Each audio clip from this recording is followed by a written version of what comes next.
Hello student, my name is Ram. Welcome back to my channel. आज हम शुरू करने जा रहे हैं चैप्टर नंबर 1 इकोनॉमिक्स का 11th क्लास का। इस चैप्टर को हम बेसिकली 3 पार्ट्स में पढ़ेंगे। पहला पार्ट जो होगा हमारा वो उसमें हम कवर करेंगे 9 एक्सपेक्ट को जो आपके सामने है, सॉरी 10 एक्सपेक्ट्स को हम कवर करेंगे, जिसमें what to economics, economic activities, non economic activities, what is micro economics, what is macro economics, difference between micro macro, positive economics, normative economics, difference between positive and normative economics and types of economics. ये part 1 है। Part 2 के अंदर में हम discussion करेंगे आपका economic problems, type of economics problem, PPC curve की properties, उसकी रोटेशन, राइट पर शिफ्टिंग, लेफ्ट पर शिफ्टिंग, रोटेशन, एक्स एक्सिस पे रोटेशन और वाई एक्सिस पे रोटेशन, राइट। थर्ड में हम डिस्कशन करेंगे एमआरटी स्ट्रेट लाइन की हो सकता है, कनकेव कब हो सकता है और कन्वेक्स कब हो सकता है। तो हम इसके बारे में आगे इसको स्टार्ट करते हैं। हाँ, सबसे पहला जो है इसके अंदर में हम बात करें सबसे फर्स्ट नंबर पे इकोनॉमिक एक्टिविटीज़। देखिए इकोनॉमिक एक्टिविटीज़ होता क्या है, सबसे पहले तो ये समझिए इकोनॉमिक्स क्या होता है। सबसे पहले तो सब फर्स्ट है सॉरी इकोनॉमिक्स क्या होता है। इकोनॉमिक्स होता है हमारे आसपास में जो भी ट्रांजैक्शन या इवेंट हो रहा है वो इकोनॉमिक्स है। जैसे कि कोई जॉब करने जाता हो इकोनॉमिक्स है, वो बिजनेस कर रहा हुआ इकोनॉमिक्स है, एजुकेशन इकोनॉमिक्स है, हेल्थ इकोनॉमिक्स है, यानी जहाँ पे भी मनी इन्वॉल्व है वो इकोनॉमिक्स है। तो हम इसको ये लाइन पढ़ लेते हैं, economics is the study of the scarcity, यानी स्कार्सिटी एंड इट्स इम्प्लीकेशन। और व्हाट इज स्कार्सिटी, स्कार्सिटी को हम आगे पढ़ेंगे, लेकिन अभी के लिए आप अंदर समझ लीजिए किसी चीज़ की कमी को हम स्कार्सिटी बोलते हैं। एंड इट्स इम्प्लीकेशन, उसके इम्प्लीकेशंस क्या हो सकते हैं किसी चीज़ की कमी, और for the use of resources, जो हम रिसोर्सेज को यूज़ करते हैं, production and welfare over the time and the welfare of the time, right. तो इकोनॉमिक एक्टिविटीज में भी ये वर्ड याद करने वाला स्कार्सिटी एंड इट्स इम्प्लीकेशन। फिर आता है हमारा इकोनॉमिक एक्टिविटी, भी बहुत ईजी है। ऐसी एक्टिविटी जिसके अंदर मनी इन्वॉल्व है, यानी कोई टीचर है स्कूल में पढ़ाती है तो इकोनॉमिक एक्टिविटीज़ है, और उसी के नीचे हमारी जो नॉन इकोनॉमिक एक्टिविटीज़ है, कोई टीचर है अगर वो अपने घर में अपने बच्चों को पढ़ाती है तो नॉन इकोनॉमिक एक्टिविटीज़, यानी कोई भी ऐसा इवेंट जिसमें मनी इन्वॉल्व है वो इकोनॉमिक एक्टिविटीज़ है और वो इकोनॉमिक्स है। और कोई ऐसा इवेंट जिसमें इकोनॉमिक्स मनी इन्वॉल्व नहीं है वो नॉन इकोनॉमिक एक्टिविटीज़, जैसे कि हम मंदिर जाते हैं, मस्जिद जाते हैं, गुरुद्वारे जाते हैं, तो वो नॉन इकोनॉमिक एक्टिविटीज़ है। कोई भी रिलीजियस इवेंट करते हैं वो नॉन इकोनॉमिक एक्टिविटीज़ है। So economic activities, it is an activity performed with the expectation of the some remuneration either in the form or in the cash or kind, यानी kind और cash में जिस चीज़ की activity होती है, right. अब आ जाते हैं हमारी non economic activities. It is activity performed it is activity perform without the expectation of remuneration in the form of cash, यानी एक्सपेक्टेशन नहीं होती हमें इसके अंदर में किसी भी चीज़ की कि हमें क्या नॉन कैश मिलेगा या नहीं मिलेगा, बस हम विदाउट एक्सपेक्टेशन के लिए इसमें हम काम करते रहते हैं। उसके बाद में आता है हमारा माइक्रो इकोनॉमिक्स। तो माइक्रो इकोनॉमिक्स जो है ये बड़े, देखिए नाम से ही पता चल रहा है हमें, माइक्रो माइक्रो का मतलब स्मॉल। यहाँ पे हम जब भी इंडिविजुअल लेवल पे बारे में बात करें, mister Ram, mister Shyam, mister A, mister B, यानी इंडिविजुअल लेवल पे हम जब भी बात करेंगे उसकी डिमांड, उसकी सप्लाई की, तो माइक्रो इकोनॉमिक्स होती है। जैसे it is study of individual demand and individual supply, units of the economics, यानी इकोनॉमिक्स में इंडिविजुअल डिमांड, इंडिविजुअल सप्लाई के बारे में बात करें। It is called a price theory, इसको हम क्या बोलते हैं, ये लाइन बड़ी इंपॉर्टेंट है, इसको हम प्राइस थ्योरी बोलते हैं। अब माइक्रो इकोनॉमिक्स होता है, it is a study of aggregate, यहाँ पे हम सबको प्लस कर देते हैं, यानी बड़े लेवल पे बात करते हैं, यानी मिस्टर श्याम, मिस्टर राम, उन सब की मिलाकर एग्रीगेट बोलते हैं। That is called aggregate demand and aggregate supply, और इसको हम बोलते हैं whole economy, as a whole economy, उसको हम रीड करते हैं, राइट। ठीक है।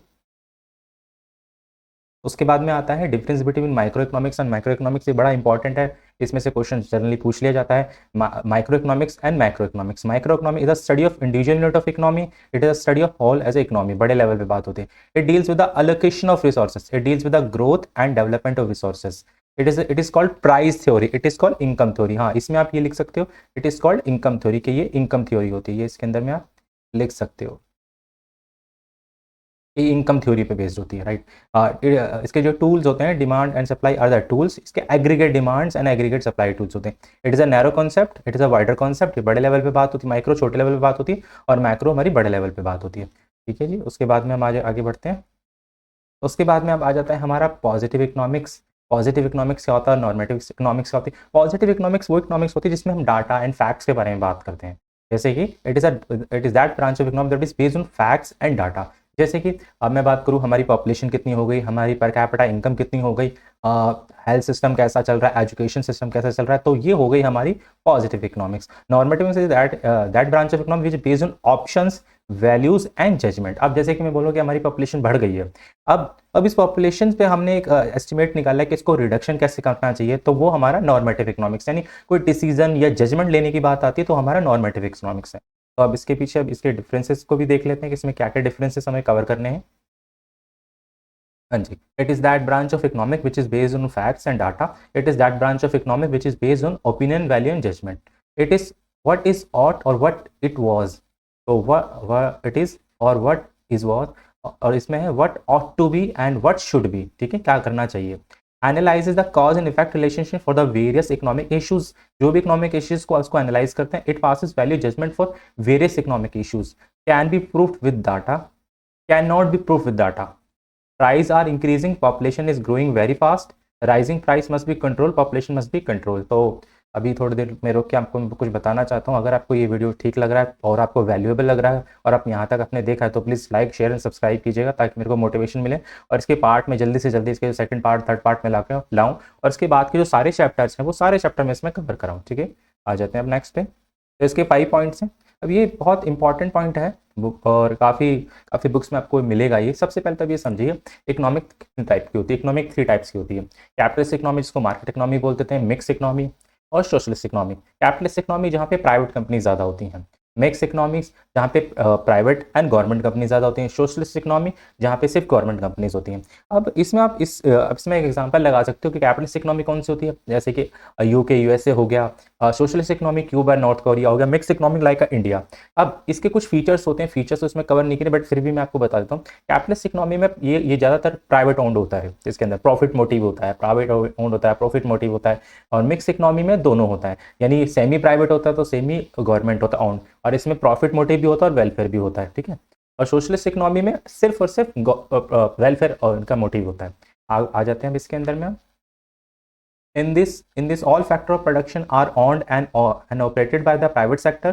In this all factors on production are owned by the government. यहाँ गवर्नमेंट की बात हो रही है और यहाँ पे प्राइवेट सेक्टर की बात हो रही है. और यहाँ पे this is a combination of private and social economy, partly owned by the private sector and owned by the government. Private sector और गवर्नमेंट दोनों ऑन करते हैं.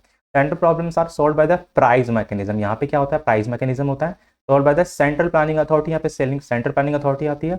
और यहाँ पे central problems are solve price mechanism, central planning authority. Main motives are to earn profit. Main earning profit होता है. फिर यहाँ पे जो होता है वेलफेयर होता है और यहाँ पे प्रॉफिट एंड सोशल वेलफेयर होता है. तो बस ये हमारा पार्ट 1 कवर हुआ है. पार्ट 2 में हम इसमें करेंगे सोशल, क्या नाम है आपका, economic problems, central economic problems, resources के बारे में, पीपीसी कर्व के बारे में. अगर आपको यहाँ तक पहुँचे और अब तक को सही लगा तो please share, like and subscribe कीजिएगा. आपने यहाँ तक देखा उसके लिए thank you so much. Bye.